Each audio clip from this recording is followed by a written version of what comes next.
यह रहा बिहार बोर्ड के द्वारा जारी किया गया विज्ञान का ऑफिशियल मॉडल पेपर। आइए जानते हैं कि बिल्कुल सही सही इसका उत्तर क्या होगा, वो ऑब्जेक्टिव हो या फिर सब्जेक्टिव हो। तो ध्यान से देखिएगा और इसी आधार पे आपके फाइनल परीक्षा में प्रश्न पूछा जाएगा, क्योंकि बिहार बोर्ड ने यह बात खुद कहा है। तो चेहरे पर मुस्कान लेकर कहिए मेरे प्यारे साथियों, अब सिक्का उछल चुका है, हेड भी आपका होगा और टेल भी आपका होगा। अगर इन सभी प्रश्नों का उत्तर पहले से पता होगा तो आप लोग जरूर जवाब दीजिएगा, और नहीं पता होगा तो आप लोग नोट कर लीजिए। और फटाफट से क्वेश्चन को हम लोग आइए शुरुआत करते हैं। और इस वर्ष आपके साइंस विषय में 80 आपका ऑब्जेक्टिव क्वेश्चन पूछा जाएगा, जिसमें से 40 प्रश्न का जवाब देना होगा, और 24 आपका लघु उत्तरीय, जिसमें से 12 मात्र आपको 12 प्रश्न का जवाब देना होगा, और 6 आपका दीर्घ उत्तरीय क्वेश्चन, यानी कि उसमें से मात्र आपको 3 प्रश्न का ही जवाब देना होगा। आइए देखते हैं कि क्वेश्चन क्या कर रहा है। और आपको हम बता दें कि जो आपको पढ़ाए थे बताए थे वह हूबहू आपके क्वेश्चन पे यहाँ पे बहुत सारा क्वेश्चन मिलता जुलता है, और इसी तरीके के आपके फाइनल एग्जाम में भी आएगा। और आपको व्हाट्सएप ग्रुप में कैसे जुड़ना है तो नीचे डिस्क्रिप्शन में लिंक है, आप जुड़ जाइए, टेलीग्राम पे जुड़ जाइए। डेली आपका टेस्ट चल रही है और आपकी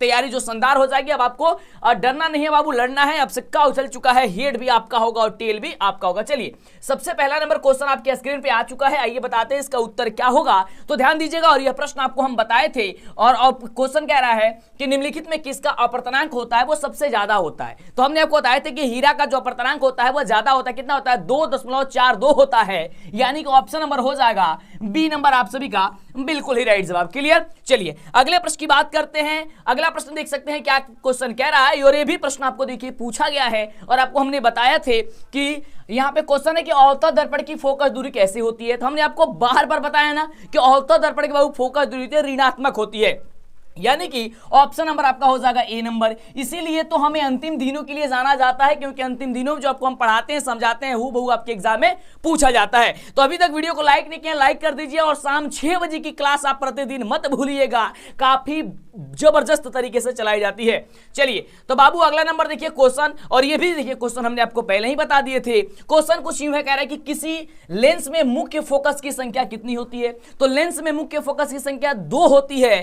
क्या हो जाएगा? ऑप्शन नंबर बी हो जाएगा। तो कितना शानदार क्वेश्चन पूछा गया, और इसी तरीके से फाइनल एग्जाम में पूछा जाएगा। चलिए अगर प्रश्न का उत्तर पहले से पता है तो आप बता दीजिए, और इसके अलावा बता दे बाबू, इस चैनल पे आपको प्रतिवर्ष 5 मॉडल पेपर बताया जाता है, और 5 मॉडल पेपर से आपके एग्जाम में क्वेश्चन पूछा जाता है। मेरा किताब भी आ चुका है मार्केट में, आपको पता ही है, पिछले वर्षों से धमाल मचा रहा है।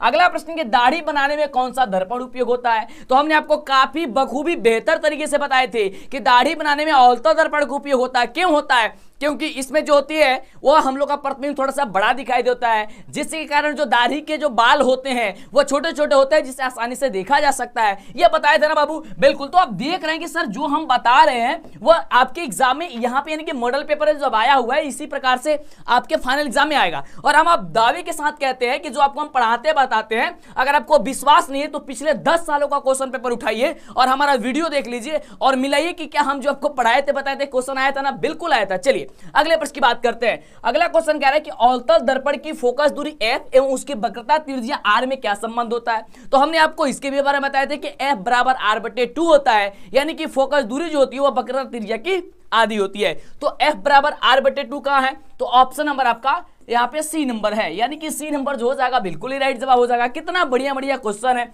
चलिए यानी कि देखिए अब आपको पढ़ने का तरीका जो बदल जाना चाहिए। अब केवल आपको बस मॉडल पेपर वगैरह सॉल्व करना है, थोड़ा सा रिवीजन कर लेना है, और आपको ज्यादा टेंशन नहीं रखनी है।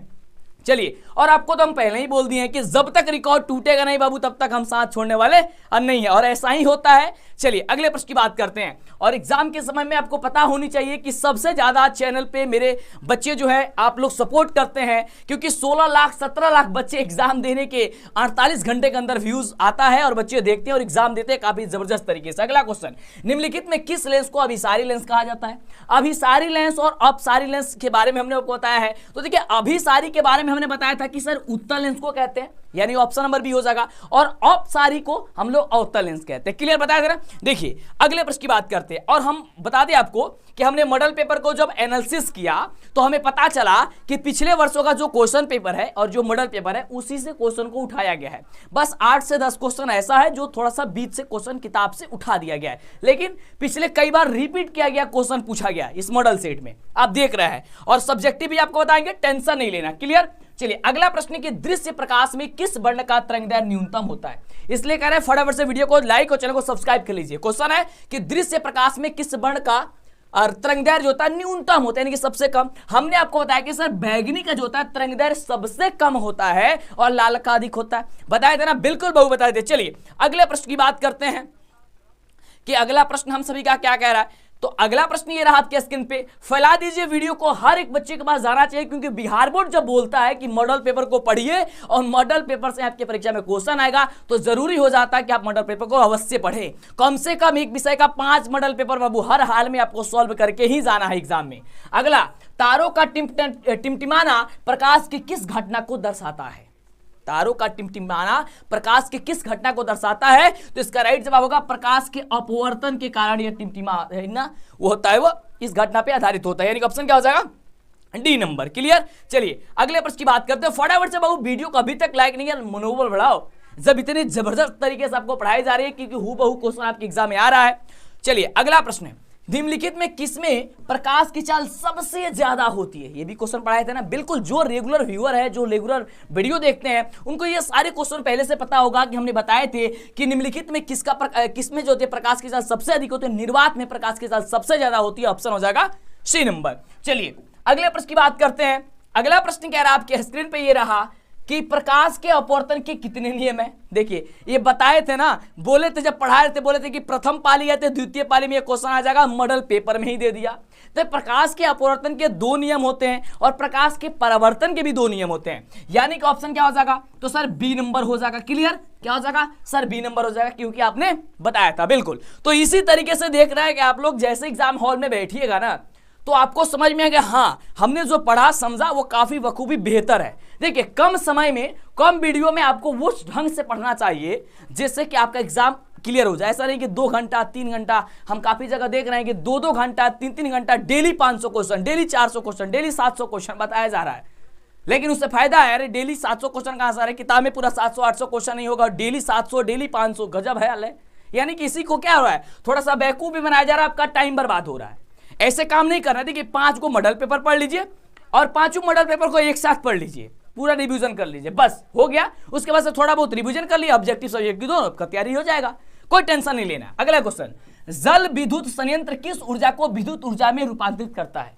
बहुत बढ़िया क्वेश्चन है कि जल विद्युत संयंत्र किस ऊर्जा को विद्युत ऊर्जा में रूपांतरित करता है? इसका राइट जवाब होगा कि स्थिति जो होता है ऊर्जा होता है ये करता है, यानी ऑप्शन हो जाएगा सही नंबर। क्लियर। चलिए अगले प्रश्न की बात करते हैं। अगला प्रश्न है, और गणित का वीडियो तो आप देखते ही हैं, इसके बाद आपका जो गणित वगैरह का है सबका हम आंसर बताएंगे, ऑब्जेक्टिव सब्जेक्ट दोनों। बिल्कुल। तो उसमें तो आपको बड़ा ही लाजवाब तरीके से ट्रिक बताते हैं, आपको पता है ना, एग्जाम को क्लियर करने का, बेहतर रिजल्ट आने का ट्रिक बताते हैं और जल्दी से आप क्वेश्चन सॉल्व कर पाते हैं मैथ का भी। चलिए अगला क्वेश्चन है कि जलता हुआ मोमबत्ती बदलता है, जलता हुआ मोमबत्ती बदलता है, तो ये बदलता है रासायनिक ऊर्जा को प्रकाश ऊर्जा में। क्या करता है ये? तो ये रासायनिक ऊर्जा को प्रकाश ऊर्जा में बाबू बदलता है। बिल्कुल। चलिए अगले प्रश्न की बात करते हैं। अगला प्रश्न कह रहा है आपके स्क्रीन पे ये रहा, और प्रश्न कह रहा है कि एक विद्युत शेल से धारा प्राप्त करने पर इसके सिरों के बीच विभवांतर का मान विद्युत वाहक बल की तुलना में हो जाती है। बताइए फटाफट से कि एक विद्युत सेल से धारा प्राप्त करने पर इसके सिरों के बीच विभवांतर का मान विद्युत वाहक बल की तुलना में हो जाती है। क्या हो जाती है? अधिक हो जाती है, कम हो जाती है, दुगुना, या फिर इनमें से कोई नहीं। ऑप्शन क्या हो जाएगा? बी नंबर हो जाएगा। क्या हो जाएगा? कम हो जाती है। क्या हो जाएगा? कम हो जाएगी, यानी ऑप्शन क्या हो जाएगा? बी नंबर हो जाएगा। बिल्कुल राइट जवाब। क्लियर। चलिए अगले प्रश्न की बात करें। अगला क्वेश्चन देखिए क्या कह रहा है। देखिए अब इस समय बात थोड़ा अगर कम करेंगे हम लोग, बिल्कुल, तो काफी मजेदार होगा, आपकी तैयारी एकदम जबरदस्त हो जाएगी। अगर बातें होती रहेगी क्लास में तो 2 घंटा 3 घंटा बर्बाद हो जाएगा एक ही सब्जेक्ट में या कुछ ही क्वेश्चन में, और ऐसे तो पढ़ना बहुत सारा चीज है ना, तो कम समय में आपको बहुत सारा चीज कर लेना है। चलिए अगला क्वेश्चन मेरे शेर कह रहा है कि प्रतिरोध का मान बढ़ने के लिए प्रतिरोधकों को जोड़ा जाना चाहिए। बहुत बढ़िया क्वेश्चन है। प्रतिरोधकों को किसमें जोड़ा जाए ताकि उसका मान बढ़े? हमने आपको बताया था ना, श्रेणी क्रम संयोजन होता है, एक समांतर का संयोजन होता है, तो श्रेणी क्रम में जब जोड़ा जाता है ना, तो अब प्रतिरोधों का मान क्या होता है? यहाँ पे बढ़ता है। ठीक है ना, ऑप्शन हो जाएगा बी नंबर। क्लियर। चलिए अगर आपको पता है तो कमेंट कीजिए, बताइए हमें बिल्कुल कि आप 80 क्वेश्चन यहाँ पे पूछा जा रहा है। इस पर बड़ी खुशखबरी है आपके लिए कि 80 क्वेश्चन पूछा जाएगा, मात्र 40 बनाना है साइंस में, है ना। तो आप कितने प्रश्न का जवाब दे पा रहे हैं अभी, आप किस काबिल हैं, है ना, कि आप कितने प्रश्न का जवाब दे पा रहे हैं, ये बिहार बोर्ड खुद जांचने के लिए आपको भेजता है। अगला क्वेश्चन, विद्युत चुंबक बनाने के लिए प्रायः जिस छड़ का उपयोग होता है वो क्या चीज है? तो है नरम लोहा। क्या है वो? आपका नरम लोहा है, यानी कि ऑप्शन हो जाएगा बी नंबर। और ये भी क्वेश्चन हमने आपको बताया था कि विद्युत चुंबक बनाने के लिए प्रायः जिस छड़ का उपयोग किया जाता है वह नरम लोहा है, यानी ऑप्शन हो जाएगा बी नंबर। अगला देखिए, अगला क्वेश्चन कह रहा है, देखिए इसलिए आप वीडियो का प्लेलिस्ट में जाइए और सारा का सारा वीडियो देख लीजिए। नीचे डिस्क्रिप्शन में लिंक भी दिए हैं, व्हाट्सएप ग्रुप से जुड़िए, टेलीग्राम ग्रुप से जुड़िए, और हाँ ऐप डाउनलोड करना मत भूलिएगा। प्ले स्टोर पर जाइए, प्ले स्टोर पर लिखिए डीएलएस एजुकेशन ऑफिशियल, हमारा ऐप आ जाएगा, डाउनलोड कर लीजिए, ठीक ना। चलिए अगला प्रश्न है कि उच्चतर ताप पर कौन सी प्रक्रिया पूरी की जाती है? ये बहुत बढ़िया क्वेश्चन है कि उच्चतर ताप पर कौन सी प्रक्रिया पूरी की जाती है? तो नाभिकीय विखंडन की जाती है। कौन सी? तो नाभिकीय विखंडन की जाती है, यानी ऑप्शन हो जाएगा आपका ए नंबर, बिल्कुल राइट जवाब। चलिए अगले प्रश्न की बात करते हैं। अगला क्वेश्चन, अब सिक्का उछल चुका है मेरे प्यारे साथियों, अब हेड भी आपका होगा और टेल भी आपका होगा। जब तक रिकॉर्ड टूटेगा नहीं तब तक साथ छोड़ने वाले नहीं है। अगला क्वेश्चन, सौर ऊर्जा को सीधे विद्युत में बदलने वाली युक्ति कौन है? सौर ऊर्जा को सीधे यानी कि डायरेक्ट जो है विद्युत ऊर्जा बदलने वाली युक्ति क्या है? तो है सौर सेल है। कौन है? सौर सेल है, यानी ऑप्शन हो जाएगा आपका बी नंबर, बिल्कुल ही राइट जवाब। अगले प्रश्न की बात करते हैं। चलिए अगला प्रश्न है, अब आपके पास समय कम रहा, समय कम में ही आपको बड़ा ही जबरदस्त तैयारी करना है, आपको वही अब पढ़ना है जो एग्जाम में सीधे टकराए, आपका वीवीआई हो, इंपॉर्टेंट क्वेश्चन हो, मॉडल पेपर का क्वेश्चन हो, जिससे आपको अंदाजा लगे कि आपकी तैयारी कितनी हुई है। अगला क्वेश्चन, अगला नंबर प्रश्न कह रहा है कि पवन विद्युत जनित्र में पवन की चाल कम से कम कितनी होनी चाहिए? क्वेश्चन है कि पवन विद्युत जनित्र में पवन की चाल कम से कम तो 150 किलोमीटर प्रति घंटा या 1.5 किलोमीटर प्रति घंटा या 12 से 14 किलोमीटर प्रति घंटा या फिर इनमें से कोई नहीं, तो होता है 15 किलोमीटर घंटा कम से कम, यानी कि इनमें से कोई नहीं। इसका जवाब हो जाएगा, ऑप्शन हो जाएगा डी नंबर, ठीक ना। अगर यहाँ पे पॉइंट नहीं रहता, दशमलव नहीं रहता तो ये सही हो जाता, लेकिन यहाँ पे दशमलव दे दिया है इसलिए गलत हो गया। 15 किलोमीटर घंटा होता है, यानी इनमें से कोई नहीं होगा, ऑप्शन हो जाएगा डी नंबर। अगले प्रश्न की बात करते हैं। ये देखिए कितना बढ़िया जबरदस्त क्वेश्चन आ चुका है। कह रहे कि सेल का विद्युत वाहक बल है, सेल का विद्युत वाहक जो बल है बाबू वो याद कीजिएगा, बड़ा ही जबरदस्त क्वेश्चन आ चुका है। वह है कि सेल द्वारा इकाई आवेश पर किया गया कार्य होता है। क्या होता है? तो सेल द्वारा इकाई आवेश पर किया गया बाबू कार्य होता है, ऑप्शन हो जाएगा बी नंबर। अगले हम प्रश्न की बात करते हैं। तो अगला प्रश्न कह रहा है आपके स्क्रीन पे, बड़ा ही जबरदस्त, बड़ा ही शानदार, लाजवाब क्वेश्चन। कह रहे कि घरेलू परिपथ में मुख्य रूप से किसकी आपूर्ति होती है? ये बहुत बढ़िया क्वेश्चन है कि घरेलू परिपथ में मुख्य रूप से किसकी आपूर्ति होती है? तो प्रत्यवर्ती धारा की आपूर्ति होती है, यानी ऑप्शन हो जाएगा आपका बाबू क्या चीज? ए नंबर। क्लियर? तो एकदम आपको धमाल मचाना ना, बिल्कुल बाबू धमाल मचाना है। चलिए अगले प्रश्न की बात करते हैं, क्योंकि अब सिक्का उछल चुका है, हेड भी आपका होगा और टेल भी आपका होगा। अगला नंबर प्रश्न कह रहा है कि बड़ विक्षेपण असंभव है। बड़ विक्षेपण जो असंभव किसमें है? ऑप्शन कह रहा है कांच में, निर्वात में या फिर जल में। तो ये हो जाएगा ऑप्शन नंबर डी में कि फाइबर में जो है वो असंभव है, क्योंकि इन सभी में संभव होता है, कांच में भी होता है, निर्वात में भी होता है और जल में भी होता है। क्लियर? चलिए अगले हम प्रश्न की अगर बात करें तो अगला प्रश्न आपके स्क्रीन पे ये रहा और बड़ा ही जबरदस्त, बड़ा ही बखूबी, बहुत शानदार क्वेश्चन है। कह रहे कि वायु में रखा एक कांच का प्रिज्म आपतित किरण को मोड़ देता है। ये जो मोड़ता है ना वो आधार की ओर मोड़ता है। कहां मोड़ता है? आधार की ओर मोड़ता है। ऑप्शन क्या हो जाएगा? तो सर डी नंबर हो जाएगा। क्लियर? चलिए अगले प्रश्न की बात करते हैं। अगला प्रश्न कह रहा है, यहां पे समीकरण को संतुलित करके समीकरण एक दिया गया है कि 2Zn प्लस O2 से बनता है 2ZnO। यह किस प्रकार की बाबू अभिक्रिया है? आपको बोले थे ना कि अभिक्रिया से क्वेश्चन आएगा और संतुलित करना आप लोग सीख लीजिएगा। बिल्कुल, तो ये आप देखेंगे तो इसमें क्या हो रहा है, इसमें आपको उपचयन अभिक्रिया हो रहा है। क्या हो रहा है? उपचयन अभिक्रिया हो रहा है, यानी कि ऑप्शन नंबर क्या हो जाएगा? तो डी नंबर हो जाएगा। क्यों? क्योंकि देखेंगे यहाँ पे जिंक है। क्लियर? और जिंक में जब ये ऑक्सीजन से अभिक्रिया कर रहा है तो क्या हो रहा है? ZnO बन रहा है, यानी कि यहाँ पे ऑक्सीजन की मात्रा जुट रही है। तो हमने आपको बताया था कि जिसमें भी ऑक्सीजन की मात्रा जुटेगी वो क्या होगा? उसे हम लोग उपचयन कहेंगे। क्लियर हो गया? चलिए अगले प्रश्न की बात करते हैं। और जिसमें घटेगा उसमें क्या होगा? यानी कि जिसमें हाइड्रोजन जुटेगा वो क्या होगा? वो अवकरण होगा, ठीक ना, यानी कि अपचयन होगा। अगला क्वेश्चन की खाने वाला सोडा का रासायनिक सूत्र क्या है? बाबू खाने वाला जो सोडा है, यानी कि जो पुआ गुलगुला में बनता है ना उसमें डाला जाता है, वह कौन सा है? तो खाने वाला सोडा का रासायनिक सूत्र पूछते हैं और आपको हम बहुत बार बताए हैं कि खाने वाला सोडा का होता है सोडियम बाइकार्बोनेट होता है, यानी कि NaHCO3 होता है। क्लियर? ऑप्शन क्या हो जाएगा? तो ए नंबर हो जाएगा। बिल्कुल। चलिए अगले हम प्रश्न की बात करते हैं। अगला प्रश्न देखिए, बड़ा ही बखूबी, बड़ा ही जबरदस्त क्वेश्चन है कि कमरे के ताप पर द्रव अवस्था में रहने वाले धातु कौन है बाबू? कमरे के ताप में द्रव अवस्था में रहने वाले क्या पूछा है? धातु। तो धातु आपका क्या है? पारा है। ये क्या है? कमरे के ताप पे द्रव अवस्था में पाई जाती है। ऑप्शन हो जाएगा बी नंबर। और ये आपका तीसरा चैप्टर है, बड़ा ही जबरदस्त धातु वाला चैप्टर से ये क्वेश्चन है, बड़ा ही शानदार जबरदस्त है और ये बहुत बार क्वेश्चन आपके एग्जाम में भी पूछा जा चुका है। अगला क्वेश्चन आपके ऑफिशियल मॉडल पेपर का है कि आवर्त सारणी के शून्य समूह का तत्व कौन है? कह रहे कि आवर्त सारणी के शून्य समूह का तत्व जो है वो कौन है? तो आपको तो सबको पता है ना कि बाबू हीलियम है। ऑप्शन क्या हो जाएगा? B number. इसी तरीके का जो पिछले 5 वर्षों में बिहार बोर्ड ने ऑफिशियल मॉडल पेपर जारी किया है, उस ऑफिशियल मॉडल पेपर का आंसर की और उस ऑफिशियल मॉडल पेपर को आप लोग जरूर पढ़ लीजिएगा। ये तो इस वर्ष का है, इसके पीछे जितना भी जारी किया गया हम आपको बता देते हैं, मेरे ही ऐप और वेबसाइट में वो डाल दिया गया है, क्योंकि सबसे ज्यादा क्वेश्चन वहीं से उठाया जाता है।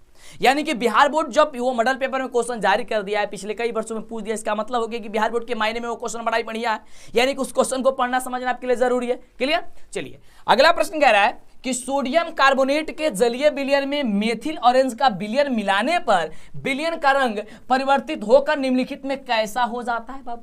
तो कैसा हो जाता है? तो वो हो जाता है पीला हो जाता है। कैसा हो जाता है? पीला हो जाता है। ऑप्शन हो जाएगा ए नंबर। क्लियर हो गया ना? बिल्कुल नोट करते जाइए। अगले प्रश्न की बात करते हैं। अगर आपको पता है तो इसका जवाब देते रहिए। अगला प्रश्न हम सभी क्या कह रहा है कि ग्लोबल वार्मिंग के लिए उत्तरदायी गैस निम्नलिखित में से कौन है? ग्लोबल वार्मिंग के लिए जो उत्तरदायी गैस होता है वह कार्बन डाइऑक्साइड होता है, और इसके शायद 1-2 दिन पहले ही इस क्वेश्चन को हमने बताया था। बताया था ना? बिल्कुल। तो देख रहे हैं बहुत सारा क्वेश्चन आपको जहां पे यहाँ पे मिलते जा रहा है, जो आपको हमने पहले ही पढ़ा दिया है, समझा दिया है। क्लियर? अगला देखिए, और कम ही आपको हम वीडियो दिए है ना, कम ही वीडियो में देख रहे हैं आप लोग क्वेश्चन।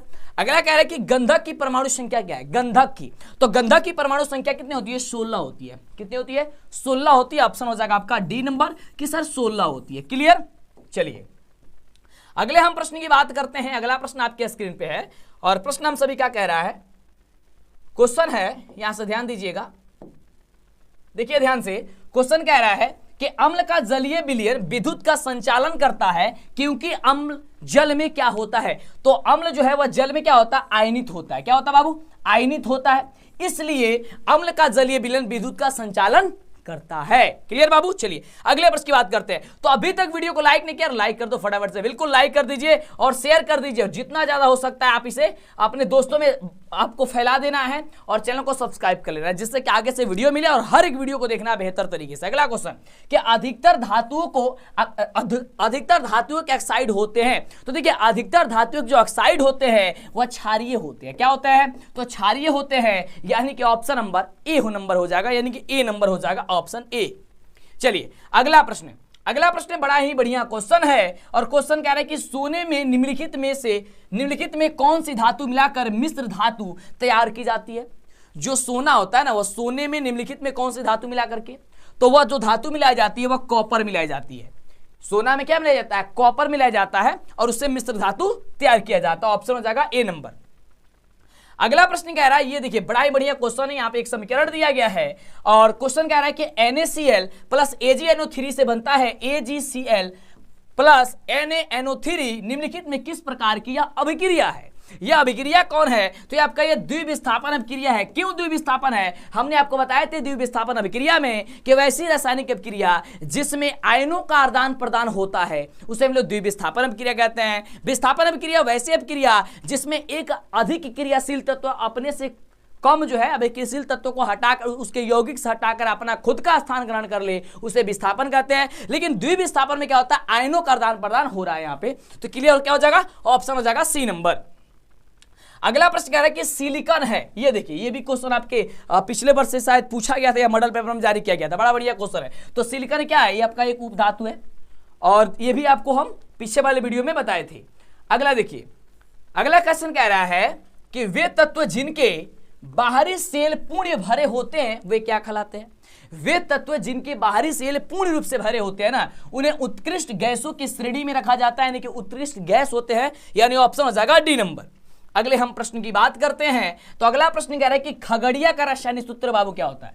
खगड़िया, तो खगड़िया का रासायनिक जो सूत्र होता है वो आपका होता है CaCO3 होता है। खगड़िया कहे तो, संगमरमर कहे तो क्या हो जाएगा? CaCO3 CaCO3 होता है, CaCO3 होता है, यानी ऑप्शन नंबर डी में दिया गया है। क्लियर हो गया। चलिए अगले हम प्रश्न की बात करते हैं, तो फटाफट से आप दोस्तों में फैला दीजिए और इसी तरीके का 5 मॉडल पेपर जरूर पढ़ लीजिएगा बाबू, प्लीज रिक्वेस्ट करते हैं आपसे। 5 मॉडल पेपर अगर पढ़ लिए तो आपको 70 से 80% आपकी एग्जाम की तैयारी हो जाएगी। सब्जेक्टिव ऑब्जेक्टिव अगर दोनों पढ़ लीजिएगा हर एक सब्जेक्ट की, तो क्लियर। चलिए तो हम आपको सब चीज पढ़ाएंगे, सब कुछ देंगे, इसी चैनल पे मिलेगा, सब्सक्राइब कर लीजिए चैनल को। कह रहा है कि निम्नलिखित में कौन सबसे अधिक अम्लीय ऑक्साइड है? सबसे ज्यादा अम्लीय ऑक्साइड कौन है बाबू? तो सबसे ज्यादा अम्लीय ऑक्साइड यहां पे हो जाएगा Na2O। क्या हो जाएगा? Na2O हो जाएगा। नंबर प्रश्न कह रहा है कि निम्नलिखित में कौन एल्काइन है? एल्काइन कौन है? तो यहां से आपको ऑप्शन हो जाएगा सी नंबर कि C2H2 हो जाएगा। और हमने आपको बताया था कि देखिए सामान्य सूत्र जरूर याद करके रखिएगा, एल्केन, एल्कीन और अल्काइन का। अब देखिए इसका याद करने का एक तरीका है। अगर हम एल्केन की बात करते हैं तो CnH2n+2 होता, कहेगा कि हाँ सर यही होता है। अगर हम लोग एल्कीन की बात करें सामान्य सूत्र की तो CnH2n होता है, ये सामान्य सूत्र होता है, इसी सूत्र पे सब चीज निकाला जाता है। और अल्काइन का क्या होता है? तो CnH2n-2 होता है। यानी याद करने का तरीका क्या है? 2 जोड़ दो, 2 छोड़ दो, 2 घटा दो। यानी अल्केन अगर CnH2n में अगर 2 जोड़ दीजिएगा तो क्या बन जाएगा? अल्केन बन जाएगा। 2 छोड़ दीजिएगा यानी कि इसको खत्म कर दीजिएगा तो एल्कीन बन जाएगा। अगर 2 घटा देंगे इसमें से तो बन जाएगा अल्काइन बन जाएगा। क्लियर। तो ये एक याद करने का तरीका होता है, ये सामान्य सूत्र बाबू याद करके रखिएगा। चलिए अगला देखिए, आईयूपीएससी नाम पूछता है CH3 bond O bond C2H5 का आईयूपीएससी नाम जो होता है वह क्या होता है? तो इसका आईयूपीएससी जो नाम होता है एथिल मेथिल ईथर होता है। क्या होता है? ऑप्शन हो जाएगा बी नंबर की एथिल मेथिल ईथर होता है। क्लियर। चलिए अगले प्रश्न की बात करते हैं। अगला प्रश्न कह रहा है निम्न में कौन यौगिक ईंधन के रूप में इस्तेमाल किया जा सकता है? ईंधन के रूप में तो जो एथेनॉल होता है ना बाबू, इसको हम लोग ईंधन के रूप में उपयोग कर सकते हैं, यानी ऑप्शन हो जाएगा सी नंबर। अगले हम प्रश्न की बात करते हैं तो अगला प्रश्न देख सकते हैं। अगला प्रश्न आपके स्क्रीन पे बड़ा ही बढ़िया प्रश्न है। कह रहे कि सोडियम हाइड्रोक्साइड जिंक से अभिक्रिया करके निम्नलिखित में से कौन सा उत्पाद जो है वह बनाएगा? क्या क्वेश्चन है कि सोडियम हाइड्रोक्साइड जब जिंक से अभिक्रिया करता है ना तो बनाता है NaZnO2 और हाइड्रोजन गैस को बाहर करता है, यानी ऑप्शन हो जाएगा आपका ए नंबर। अगर हम अगले नंबर प्रश्न की बात करें तो बड़ा ही शानदार, बड़ा ही जबरदस्त, बड़ा ही लाजवाब क्वेश्चन है। और देखिए ये भी क्वेश्चन आपको हम कल या परसों बताए थे। क्या बताए थे? धोबिया सोडा यानी कि धोमन सोडा हम बताए थे, लेकिन यहाँ पे नाम बदल दिया है धोबिया सोडा, वही यानी कि धोमन सोडा। धोमन सोडा का रासायनिक सूत्र क्या होता है? Na2CO3 × 10H2 होता है। क्या होता है? Na2CO3 × 10H2O होता है। ऑप्शन क्या हो जाएगा? ए नंबर हो जाएगा। अगले देखिए कान में ईयरफोन लगाइए और शांत जगह बैठिए और धमाल मचा दीजिए। ये 15 तारीख के दिन परीक्षा होगा और 15 तारीख के दिन 15 फरवरी के दिन आपको धमाल मचा करके आना है। बिहार बोर्ड के मैट्रिक परीक्षा में ये मॉडल पेपर काफी जबरदस्त है आपके लिए। चलिए ऑफिशियल मॉडल पेपर। अगला क्वेश्चन, अम्ल राज में सांद्र HNO3 और सांद्र HCl का अनुपात कितना होता है? देखो कितना बढ़िया क्वेश्चन है, बताए थे आपको कि 1 अनुपात कितना होता है? 3 होता है। कह रहे कि HNO3 और सांद्र HCl का क्या पूछा है? तो 1 अनुपात 3 हो जाएगा इसका। ओके चलिए अगला प्रश्न कह रहा है कि किस अभिक्रिया में भाग लेने वाले पदार्थ कहलाते हैं? किसी अभिक्रिया में भाग लेने वाले पदार्थ क्या कहलाते हैं? तो बाबू आप सभी जानते हैं कि किसी अभिक्रिया में जब कोई भाग लेता है तो उसे हम लोग अभिकारक कहते हैं, और भाग लेने के बाद से बनता है तो उसे क्या कहते हैं? उत्पाद कहते हैं। क्या कहते हैं? उसे उत्पाद कहते हैं। लेकिन यहां पे क्या कर रहा है? भाग लेगा, यानी कि जो हिस्सा लेगा उसको क्या कहेंगे? अभिकारक कहेंगे। अगला क्वेश्चन, अगला कह रहा है कि निम्नलिखित में कौन अम्लीय ऑक्साइड है? अम्लीय ऑक्साइड कौन है? तो देखिए अम्लीय ऑक्साइड यहां पे क्या हो जाएगा? SO2 जो दिया गया ना, ये आपका एक अम्लीय ऑक्साइड है। क्या हो जाएगा? यह आपका एक अम्लीय ऑक्साइड है बाबू, ऑप्शन हो जाएगा डी नंबर। चलिए अगले प्रश्न की बात करते हैं। फैला दीजिए वीडियो को और शाम 6 बजे भूलना नहीं है, शाम 6 बजे भूलना नहीं है। एकदम जबरदस्त तरीके से क्लास में आना है और धमाल मचाना है। ये ऑफिशियल मॉडल पेपर का आंसर की आप देख रहे हैं, काफी खूबी बहुत जबरदस्त तरीके से ऑब्जेक्टिव सब्जेक्टिव सब कुछ हम बताएंगे, टेंशन नहीं लेना। इसी चैनल पे आपको सभी सब्जेक्ट का मिल जाएगा। अगला है निम्नलिखित में कौन सा पदार्थ का जलीय घोल लाल लिटमस पत्र को नीला कर देता है? लाल को नीला कौन करता है? तो सर क्षार करता है। नीला को लाल कौन करता है? तो अम्ल करता है। ये लाल को नीला, ठीक है ना? देखिए लाल को नीला जो करेगा वो क्षार करेगा और नीला को लाल करेगा उसे अम्ल कहेंगे। क्लियर? चलिए इस बात को याद रखिएगा, क्योंकि अगर लाल को नीला कर दिया यहां पे पूछ दिया तो हो सकता है एग्जाम में नीला को लाल पूछ सकता है ना, बिल्कुल, तो याद करके रखिएगा। अगला क्वेश्चन कह रहा है कि स्वस्थ मनुष्य के लिए यानी कि स्वस्थ शरीर का सामान्य जो पीएच होता है वह कितना होता है। तो हमने आपको कई बार बताया है कि बाबू 7.0 से लेकर 7.8 के बीच होता है। क्लियर, क्या हो जाएगा, ऑप्शन हो जाएगा सी नंबर। अगले नंबर प्रश्न की बात करते हैं तो अगले नंबर ये रहा प्रश्न आपके स्क्रीन पे, कह रहे निम्नांकित यौगिक में कौन जल में विलेय है, कौन जो है जल में विलेय है निम्नांकित यौगिकों में। तो इसका राइट जवाब होगा कि ग्लूकोज जो हो जाएगा यहां से आपका विलेय हो जाएगा। ग्लूकोज के बारे में तो आप लोग जानते हैं बखूबी, गर्मियों के दिनों में आप लोग ग्लूकोज की मात्रा काफी लेते हैं। अगला क्वेश्चन कह रहा है कि निम्नलिखित में कौन अम्लगम है, अम्लगम कौन है ये भी आपको बताया था ना। तो बिल्कुल यहां से अगला अम्लगम की बात करते हैं तो सोडियम और यहां पे क्या Hg है, ये आपका अम्लगम हो जाएगा, यानी ऑप्शन हो जाएगा आपका क्या चीज, तो बी नंबर। अगले हम प्रश्न की बात करें तो अगला प्रश्न बखूबी बड़ा ही जबरदस्त, बड़ा ही शानदार क्वेश्चन है और कह रहा है कि निम्नांकित में कौन सी धातु जिंक सल्फेट के विलयन से जिंक को विस्थापित कर सकती है। ये बड़ा ही जबरदस्त, बड़ा ही शानदार क्वेश्चन है, समझिएगा। क्वेश्चन कह रहा है कि निम्नलिखित में कौन सी धातु जिंक सल्फेट के विलयन से जिंक को विस्थापित कर सकती है, तो वह एल्युमिनियम जो होगी वही आपका विस्थापित कर सकती है, यानी कि ऑप्शन आपका हो जाएगा डी नंबर, वह एल्युमिनियम ही हो सकता है। क्लियर, चलिए अगला देखिए, अगला प्रश्न आपके स्क्रीन पे है और प्रश्न क्या है कि ऑक्सीजन युक्त रक्त को हृदय से शरीर के विभिन्न भागों में ले जाने वाली रक्तवाहिनियां क्या कहलाती है। वह रक्तवाहिनियां जो कहलाती है वो आपका धमनियां कहलाती है। क्या कहलाती है, धमनी कहलाती है, यानी ऑप्शन क्या हो जाएगा, डी नंबर हो जाएगा। क्लियर, चलिए अगले प्रश्न की बात करते हैं। अगला प्रश्न आपके एग्जाम के लिए पूछा गया है, यानी कि मॉडल पेपर में जारी किया गया, ऑफिशियल मॉडल पेपर में बिहार बोर्ड का मैट्रिक क्लास का, कि रक्त के हल्के पीले रंग के चिपचिपे द्रव को क्या कहते हैं। तो रक्त में हल्के पीले रंग के चिपचिपे द्रव को जो कहते हैं वो हम लोग प्लाज्मा कहते हैं, ऑप्शन सी नंबर हो जाएगा। और ये भी आपको क्वेश्चन हमने पीछे वाले वीडियो में बताए थे। क्लियर, वो आपको याद होनी चाहिए। देखिए कान में ईयरफोन लगाइए जब भी क्लास होता है और शांत जगह बैठ जाइए। जब कान में ईयरफोन लगा देंगे इधर उधर की बातें सुनाई नहीं देगी और आप शांत जगह बैठ करके आप पढ़िएगा, सब कुछ याद होते चला जाएगा, ठीक ना। चलिए अगला क्वेश्चन कह रहा है आपके स्क्रीन पे और प्रश्न है कि किन पौधों की पत्तियों पर एस्टोमेटा अनुपस्थित होते हैं।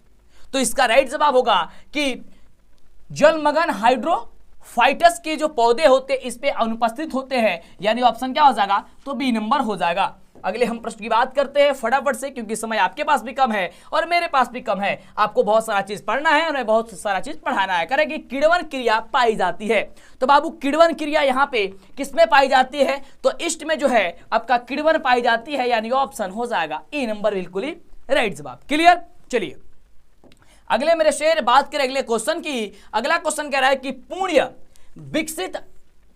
पूर्ण विकसित अंडाशय कहलाता है। तो पूर्ण विकसित जो अंडाशय है वह फल कहलाता है, वही फल के रूप में हमें मिलता है, यानी ऑप्शन क्या हो जाएगा, बी नंबर हो जाएगा। अगले हम प्रश्न की बात करें तो अगला प्रश्न आपके स्क्रीन पे ग्लूकोज का रासायनिक सूत्र। तो ग्लूकोज का जो रासायनिक सूत्र होता है ग्लूकोज का, वो आप सभी जानते हैं कि C6H12O6 होता है। C6H12O6 होता है, क्या होता है, ऑप्शन हो जाएगा बी नंबर, ठीक है। चलिए अगले प्रश्न की बात करते हैं। तो प्रश्न कह रहा है हम सभी का कि निम्नलिखित में से किस पौधे का प्रकाश संश्लेषी इकाई निम्नलिखित में किसे पौधे का प्रकाश संश्लेषी इकाई कहते हैं। तो प्रकाश संश्लेषी जो इकाई है वो क्लोरोप्लास्ट जो होता है वो उसे कहते हैं क्लोरोप्लास्ट, यानी ऑप्शन हो जाएगा आपका ए नंबर। क्लियर, चलिए अगले प्रश्न की बात करते हैं। और फैला दीजिए बाबू, अभी तक फैलाए नहीं है तो वीडियो को लाइक कर दीजिए जिससे मेरा मनोबल बढ़े, हमें समझ में आए कि हाँ आप लोग एक मीठा मीठा कमेंट कीजिए कि हाँ वीडियो अच्छा लग रहा है, समझ में आ रहा है, और याद करते जाइए। बिल्कुल, चलिए अगला प्रश्न कह रहा है कि अंडोत्सर्ग का कारण क्या है। तो देखिए अंडोत्सर्ग का कारण यहाँ पे 4 दिया गया और इसका राइट जवाब LH होता है। हमने आपको कई बार बताया है और मेरा जो किताब जो हम लिखे है ना उसमें भी किसी आपको हम मेंशन किए इसका, यानी कि इस क्वेश्चन को, ठीक ना। चलिए, और मेरा किताब पिछले वर्षों से धमाल मचा रहा है, उसका पीडीएफ वगैरह आप लेना चाहते हो तो पीडीएफ ले सकते हैं या फिर मार्केट में किताब खरीद सकते हैं, कैप्टन पब्लिकेशन का या डीएलएस एजुकेशन मंटू सर का किताब बोलिएगा ना तो वो भी आपको मिल जाएगा, ठीक है ना। चलिए कहीं कहीं नहीं मिल पा रहा है, काफ़ी जगह काफ़ी सारे दुकान में, तो उसके लिए हम पीडीएफ बोले हैं कि बाबू आप लोग को दे देंगे। उसके लिए क्या करना है, आपको एक छोटा सा काम करना है। 249 का पेमेंट करके उसका स्क्रीनशॉट भेज देना, ठीक ना। पीडीएफ चाहिए तो, नहीं चाहिए तो हमारा सारा चीज बाबू फ्री रहता है। और हाथ जोड़कर विनती है, एक नंबर आपको हम बता रहे हैं, इस नंबर पे आप लोग मैसेज नहीं कीजिएगा, केवल आप पेमेंट कीजिएगा, 5 मिनट के अंदर अंदर आपको पीडीएफ मिल जाएगा। इसी नंबर पे फोन पे, व्हाट्सअप, ये फोन पे, गूगल पे, अमेजोन पे, पेटीएम, जो भी हो आप करके स्क्रीनशॉट भेजिए, आपको ऑब्जेक्टिव, सब्जेक्टिव, चैप्टर वाइज सब कुछ दे दिया जाएगा। इस नंबर पे 9801619013 इसको व्हाट्सअप करना है। बाबू हाथ जोड़कर रिक्वेस्ट करते हैं कि ना इस पे मैसेज करना है, कॉल करना है, क्योंकि मैसेज कॉल करिएगा फिर हम पढ़ा नहीं पाएंगे, फिर डिस्टर्ब हो जाएगा, क्लियर। और वैसे भी हम रिसीव नहीं कर पाते। आप समझदार हैं, आप समझ सकते हैं इस चीज़ को, मेरी भावनाओं को समझ सकते हैं। और नहीं लेना है तो आपको पीडीएफ अगर नहीं चाहिए तो मेरा ऐप डाउनलोड कर लीजिए, प्ले स्टोर पर जाइए और सर्च कीजिए डीएलएस एजुकेशन ऑफिशियल, मेरा ऐप मिल जाएगा, नीचे डिस्क्रिप्शन में लिंक भी है, वहाँ पे भी सारा कंटेंट हमारा अपलोड है। गूगल पे सर्च कीजिए डीएलएस एजुकेशन, वहाँ पे भी सारा कंटेंट अपलोड है। लेकिन वहाँ पे क्या होगा, थोड़ा प्रचार आता है, इसलिए थोड़ी सी प्रॉब्लम होती है, पीडीएफ नहीं होता पास, वहां पे कंटेंट सारी चीजें रहती है। और किसी चीज को पीडीएफ चाहिए कि सर में प्रिंट कराना है और अच्छे से पढ़ना है, तो आप ले सकते हैं, उसके लिए ये सारी चीज। बाकी सारा चीज मेरा फ्री होता है, हम किसी से बाबू चार्ज नहीं करते हैं, मेरा हर चीज फ्री रहता है, ठीक है ना। लेकिन इसमें हमें मजबूरी है, इसलिए क्योंकि देखिए पब्लिकेशन से वो पीडीएफ हम मंगाए हुए हैं। अगला क्वेश्चन जो हम किताब लिखे हैं, कह रहे हैं कि निम्नलिखित जीवों में किसमें अलैंगिक जनन द्विखंडन द्वारा नहीं होता है। द्विखंडन द्वारा किसमें नहीं होता है, तो आपका इष्ट में जो होता है ना, वे द्विखंडन द्वारा नहीं होता। बिल्कुल, चलिए ऑप्शन क्या हो जाएगा, सी नंबर। बिल्कुल, चलिए अगले हम प्रश्न की बात करते हैं। तो अगला प्रश्न ये रहा आपके स्क्रीन पे, 60 नंबर प्रश्न है कि प्रकृति में ऑक्सीजन का संतुलन कैसे बना रहता है। जो प्रकृति है उसमें ऑक्सीजन का संतुलन बना रहता है, वो किसके कारण, तो प्रकाश संश्लेषण के द्वारा ऑक्सीजन का संतुलन बने रहता है, यानी ऑप्शन हो जाएगा आपका बी नंबर। अगले हम प्रश्न की बात करें, अगला प्रश्न आपके स्क्रीन पे, और प्रश्न हम सभी क्या कह रहा है कि भोजन के पाचन में निम्नलिखित में किस रस की भूमिका होती है। ये बड़ा ही शानदार, बड़ा ही जबरदस्त लाजवाब क्वेश्चन है कि भोजन के पाचन में निम्नलिखित में किस रस की भूमिका होती है। तो देखिए बाबू, पित्त रस की भूमिका महत्वपूर्ण होती है, अग्नाशय रस की भी भूमिका महत्वपूर्ण होती है, और आंत रस की भी भूमिका महत्वपूर्ण होती है, यानी कि इनमें से सभी हो जाएगा। ऑप्शन क्या हो जाएगा, तो सर डी नंबर हो जाएगा। क्लियर हो जाएगा। चलिए अगला प्रश्न आपके स्क्रीन पे है और कह रहा है, बड़ा ही बढ़िया प्रश्न है कि ट्रिप्सिन नामक एंजाइम पाया जाता है। तो ये पाया जाता है अग्नाशय रस में। कहां, तो बाबू कहिएगा कि सर अग्नाशय रस में। कहां हो जाए आंसर, ऑप्शन नंबर बी हो जाए। ठीक बा, चला अगले नंबर प्रश्न की बात करते हैं। अगला प्रश्न क्या कह रहा है, और देखिए बाबू हम आपको एक बात बता दें, देखिए जब भी आपके पास टाइम मिलता है, एक चीज पहले इस क्वेश्चन को बता दें। कह रहा है क्वेश्चन, आहार नाल का सबसे लंबा भाग क्या है, आहार नाल का सबसे लंबा भाग। तो बाबू आहार नाल का सबसे लंबा भाग छोटी आंत है। कौन है, छोटी आंत है आहार नाल का सबसे लंबा भाग। एक बात आपको बता दें कि देखिए आप जो है अगर फ्री समय मिलता है कभी भी, और जो क्वेश्चन में डाउट लग रहा है, तो आप एक अपना चैनल क्रिएट कर लीजिए और वीडियो जो है आप लोग अपलोड करते रहिए, हमारा ही वीडियो अपलोड कीजिए। हम कॉपीराइट का झंझट नहीं करेंगे जिससे वीडियो डिलीट नहीं होगा। अब ऐसे क्या होगा कि एक आपका व्यूज लेने के चक्कर में आप लोग उसे बार बार ओपन करके देखिएगा, तो उससे आपका रिवीजन भी हो जाएगा, है ना, और आपका मन भी बहल जाएगा, थोड़ा वर्क भी कर लीजिएगा। और देखिए पढ़ते पढ़ते थोड़ा सा ये हो जाता है, इसलिए हम आपको बोल रहे हैं घूमने से बढ़िया है और इधर उधर की बातें सुनने से बढ़िया है कि वो छोटा सा काम कर लें, है ना। बिल्कुल, आप थोड़ा बहुत सीख भी जाइएगा और आपका क्वेश्चन भी रिवीजन हो जाएगा। ये आपका मन है, अगर मेरा सजेशन है करना चाहे करिए, नहीं करना चाहे तो कोई दिक्कत नहीं, लेकिन पढ़ाई पे फोकस किसी भी तरीके से हम सोच रहे हैं कि आप पढ़े और समझे। क्लियर। चलिए आगे बात करते हैं। अगला क्वेश्चन कह रहा है, यहां पे बड़ा ही बढ़िया क्वेश्चन है, कह रहा है कि मनुष्य में पाचन क्रिया का आरंभ कहां से होता है। पाचन क्रिया का आरंभ कहां से होता है, तो पाचन क्रिया का आरंभ मुख से ही, यहां से जहां से हम खाते हैं, खाना जैसा ही हाथ से मुंह में गया वहीं से पाचन क्रिया शुरू। ऐसा नहीं कि खाना खाकर पेट में जाएगा तभी पचेगा ना, वो मुख से ही शुरू हो जाता है। जितना चबाया जाता है, जितना लार उत्पन्न होगा, और जितना लार उत्पन्न होगा उतना ही भोजन जो हम लोग का पचेगा। एक बात बताइए आप लोग को, देखिए भोजन न पचना या पेट में कब्ज बन जाना, यह सबसे बड़ी काम है कि भोजन को नहीं चबाना। देखिए अगर आप लार उत्पन्न मुंह में नहीं होगा तो वह भोजन नहीं पच सकता है। देखिए बार बार बोला जाता है कि खाना खाने से पहले पानी पी लीजिए, हाँ, नहीं तो खाना खाने के बाद पानी पीजिए, ऐसा बात बोला जाता है ना। पढ़ाएंगे, थोड़ा सा ही बात बता दिया आपको, काफी चीजें हैं, ये जरूरी है। और आप लोग के एग्जाम के समय में आपको ज्यादा हेल्थ पे ध्यान रखना है, स्वास्थ्य पे ज्यादा ध्यान रखना है, स्वास्थ्य आपका खराब ना हो जाए, पढ़ते पढ़ते आपका स्वास्थ्य ना बिगड़ जाए। तो देखिए खाना खाएं, खाना अगर आपको प्यास ज्यादा लगता है खाना खाने के बीच में, तो सबसे पहले ही पानी पी ले, और नहीं तो पानी आपको खाना खाने के बाद ही पीना है, लगभग आधे घंटे या 1 घंटे बाद, ठीक ना।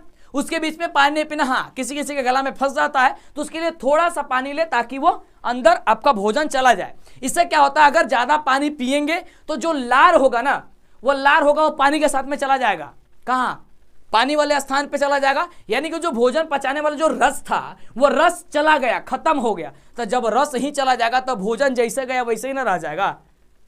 जैसे कि फल को पकाने के लिए कार्बाइड का आवश्यकता होती है, जो आम का फल होता है या कोई भी है उस कार्बाइड पे डाला जाता है।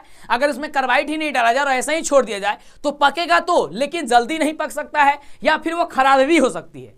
इसलिए उसी तरीके से एक समझिए कि एक एग्जांपल दे रहा है कि अगर आपको भोजन को पचाना है तो आपको पानी या तो भोजन करने से पहले ले लीजिए, नहीं तो भोजन करने के बाद लीजिए, या गला में फंस रहा है तो आप लोग थोड़ा थोड़ा कभी कभी मतलब बीच में ले सकते हैं, लेकिन ज्यादा मात्रा में नहीं, केवल भोजन अंदर चला जाए इसलिए, ताकि पाचक रस बना रहे और भोजन का पाचन आसानी से हो सके। ये बात है इसलिए बताया, चलिए समय कम है इसलिए हम ज्यादा नहीं समझाते, डायरेक्ट फोकस करते ताकि एग्जाम निकले। क्लियर? चलिए बात करते हैं अगले क्वेश्चन के, मतलब फटाफट से।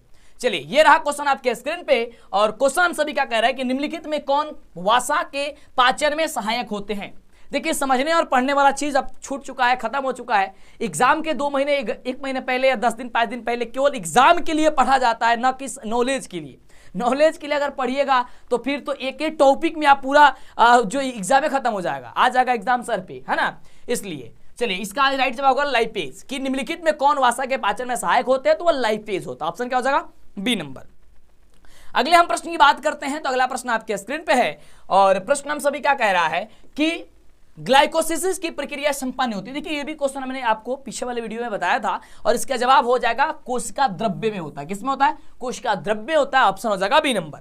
अगले हम प्रश्न की बात करते हैं, तो अगला प्रश्न कह रहा है कि ओजोन परत है बाबू, ओजोन परत।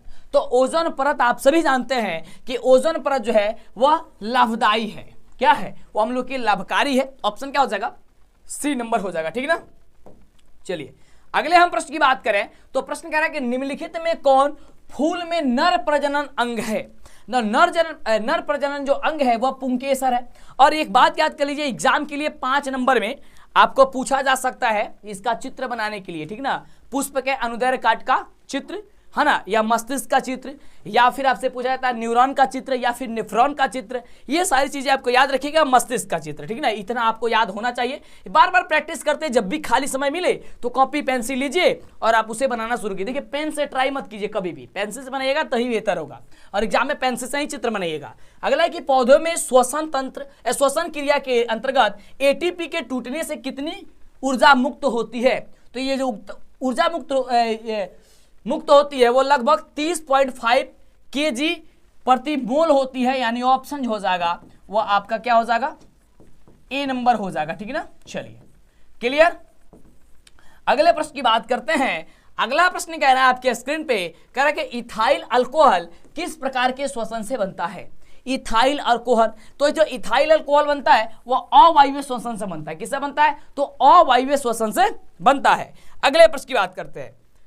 अगला प्रश्न कह रहा है कि रक्त में उपस्थित कौन सी कणिकाएं श्वसन गैसों के परिवहन में भाग लेती है। तो इसका राइट जवाब होता है कि लाल रक्त कणिकाएं। कौन? तो लाल रक्त कणिकाएं, यानी ऑप्शन हो जाएगा आपका ए नंबर। क्लियर। चलिए अगले हम प्रश्न की बात करें, तो अगला प्रश्न कह रहा है कि पादप अपशिष्ट जमा होते हैं।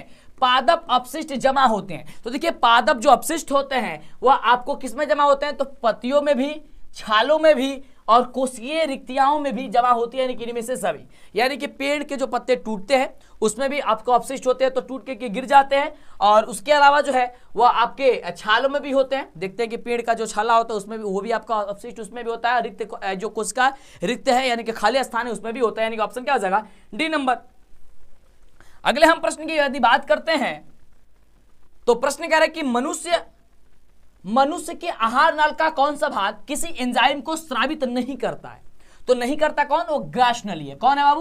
तो वह ग्रासनली है, यानी ऑप्शन बी नंबर हो जाएगा। अगर अगले हम प्रश्न की बात करते हैं, तो देखिए अगला नंबर प्रश्न कह रहा है कि मूत्र की सांद्रता किसकी उपस्थिति पर निर्भर करती है। तो इसका राइट जवाब ऑप्शन बी होगा, एडीएच। क्या हो जाएगा? Option B number. अगले हम प्रश्न की बात करें, तो अगला प्रश्न कह रहा है कि कौन सा हार्मोन पौधे की वृद्धि से संबंधित नहीं है। कौन सा ऐसा हार्मोन है जो पौधे की वृद्धि से संबंधित नहीं है? तो इसका राइट जवाब हो जाएगा एवसिसिक जो अम्ल होता है ना, ये आपका वृद्धि हार्मोन नहीं है, यानी कि वृद्धि से संबंधित नहीं है। ऑप्शन हो जाएगा आपका डी नंबर। क्लियर। चलिए और देखिए, जैसा कि हम आपको बार बार बता रहे हैं कि बिहार बोर्ड द्वारा official model paper, previous year question paper आपको ज्यादा सॉल्व करना है, और मॉडल पेपर तो कम से कम 5 सालों का सॉल्व जरूर कीजिएगा। अगला क्वेश्चन, मानव हृदय किस तंत्र का भाग है? मानव जो हृदय है, हम लोग का हृदय किस तंत्र का भाग है? तो यह है परिवहन तंत्र का भाग है। किसकी?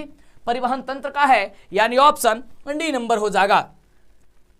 अगर अगले हम प्रश्न की बात करते हैं, अगला प्रश्न कह रहा है कि जीव विज्ञान की वह शाखा जो गुणों के वंशानुक्रम के अध्ययन से संबंधित है, वो क्या होती है? तो है आनुवंशिकी है, यानी ऑप्शन बी नंबर हो जाएगा। क्लियर। चलिए अगले प्रश्न की बात करते हैं। तो अगला नंबर प्रश्न हम सभी का कह रहा है कि श्वसन क्रिया में निम्नलिखित में से किस गैस का ग्रहण किया जाता है? कह रहा है कि श्वसन क्रिया में निम्नलिखित में से किस गैस को ग्रहण करते हैं, यानी कि अंदर हम लोग लेते हैं। सबको जानते हैं ऑक्सीजन को करते हैं, ये तो बड़ा ही आसान क्वेश्चन है। क्लियर। क्या हो जाएगा? ऑप्शन हो जाएगा आपका बी नंबर। अगला क्वेश्चन, सेकंड लास्ट क्वेश्चन है ऑब्जेक्टिव क्वेश्चन का। 80 ऑब्जेक्टिव में हम लोग 79 नंबर पर पहुंच चुके हैं। क्वेश्चन कह रहा है कि ग्लूकोज में कार्बन के कितने परमाणु होते हैं? कह रहा है कार्बन के कितने परमाणु होते हैं? तो कार्बन के ग्लूकोज में कार्बन के परमाणु जो होते हैं वो 6 होते हैं। कितने? 6 होते हैं, यानी ऑप्शन बी नंबर हो जाएगा।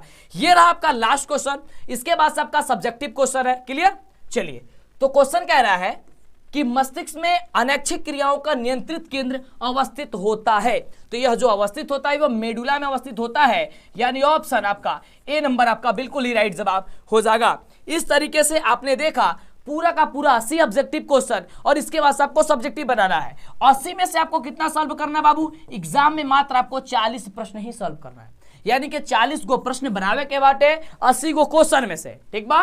और अगर 40 का 40 सही हो जाता है, नहीं 80 में से 40, तो आपका 40 का 40 नंबर मिल जाएगा। और उसके बाद आपको सब्जेक्टिव बनाना है। तो जैसा कि आपको सब्जेक्टिव में सबसे पहले देख सकते हैं आप लोग, यहाँ पे खंड ब में भौतिक शास्त्र यानी कि फिजिक्स से क्वेश्चन रहेगा, और फिजिक्स से क्वेश्चन में प्रश्न संख्या 1 से लेकर के 8 तक रहेगा, जिसमें आपको 4 प्रश्न का जवाब देना होगा। जैसे कि आप प्रश्न देख सकते हैं, यहाँ पे कुछ प्रश्न इस प्रकार से है कि चुंबकीय क्षेत्र रेखाओं के किन्हीं 2 गुणों को लिखे, बायोगैस संयंत्र क्या है, ओम के नियम में कौन राशि चर रहती है और इसकी व्याख्या करनी है। इसी तरीके के सभी सब्जेक्ट का यहाँ पे यानी कि फिजिक्स, केमिस्ट्री, बायोलॉजी का सबका है। इसका जो वीडियो है ये काफी लंबा हो जाएगा, इसलिए हम सब्जेक्टिव क्वेश्चन का अलग से वीडियो बनाएंगे। क्लियर। इसके लिए क्या करना होगा आपको? तो चैनल को अभी सब्सक्राइब करना होगा, हमारे टेलीग्राम से जुड़ जाना होगा। टेलीग्राम को आप जाइए, सर्च कीजिए टेलीग्राम पे डीएलएस एजुकेशन, और वहां पे आप जुड़ जाइए ग्रुप में। 5 बजे आपका टेस्ट चलती है। और दूसरी चीज कि आप प्ले स्टोर पर जाइए, हमारा ऐप डाउनलोड कीजिए, डीएलएस एजुकेशन के नाम से ऐप है, सर्च कीजिए डीएलएस एजुकेशन तो आ जाएगा डीएलएस एजुकेशन ऑफिशियल, उसे इंस्टॉल कर लीजिएगा। उसमें ऑब्जेक्टिव, सब्जेक्टिव, मॉडल पेपर, पिछले 5 वर्षों का मॉडल पेपर, क्वेश्चन पेपर, यानी कि सब चीज है। दूसरा अगला चीज कि आप गूगल पे जरूर सर्च कीजिए डीएलएस एजुकेशन, ठीक है ना, और वहां पे भी सारा कंटेंट आपको दिया गया है। ठीक है ना, बिल्कुल। तो फिर मिलेंगे इसी तरह कमाल वीडियो के साथ नेक्स्ट वीडियो में, यानी कि नेक्स्ट सब्जेक्ट का हम लोग आंसर लेकर के अब इसके बाद कोशिश करेंगे मैथ का बताने के लिए। ठीक है ना, और नीचे डिस्क्रिप्शन में लिंक है, जितना भी वीडियो नहीं देखे आप वीडियो जरूर देखिएगा। शेयर कर दीजिए फटाफट से, अभी तक आप शेयर नहीं किया तो फैला दीजिए वीडियो को इसके बाद से। ओके, वीडियो लाइक कर दीजिए।